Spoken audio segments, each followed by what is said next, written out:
ناظرین، یہ آپ کے سامنے جو جا رہی ہے گاڑیاں، یہ موبائل ہاسپیٹلز مریم نواز صاحبہ نے 200 موبائل ہاسپیٹل اس طرح کی گاڑیوں میں، مطلب 200 گاڑیوں میں یہ ایسے اسپتال بنائے جس میں ایکس رے، الٹرا ساؤنڈ، زچہ بچہ کا علاج، ادویات، ڈاکٹر سب اویلیبل ہے، ابتدائی علاج مکمل اویلیبل ہے۔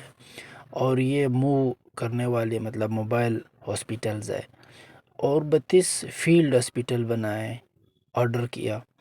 تو یہ دیکھیں آپ سب کے سامنے ہے۔ لیکن اگر موازنہ کیا جائے بلوچستان اور پنجاب کے درمیان، تو بہت ہی افسوس کی بات ہے کہ ہمارے بھی وزیر اعلیٰ ہے، ہمارے بھی پرائم منسٹر، سب کا ایک ہے، وزیر اعلیٰ بھی ہر صوبے کا اپنا اپنا ہے، تو وزیر صحت بھی ہمارے پاس ہے، سب کچھ ہے، لیکن ہمارے بلوچستان کی طرف ایسا کچھ کیوں اقدام نہیں اٹھائے جاتے؟ آخر ایسا کیوں؟ اتنی ظلم کیوں ہو رہی ہے؟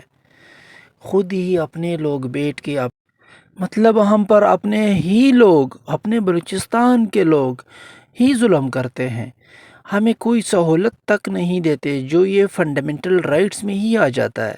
آخر ایسا کیوں ہو رہا ہے؟ بہت ہی سوچنے کا اور پریشانی اور پریشان ہونے کا عالم ہے۔ اتنا ظلم نہیں ہونا چاہیے، یکسانیت ہونی چاہیے۔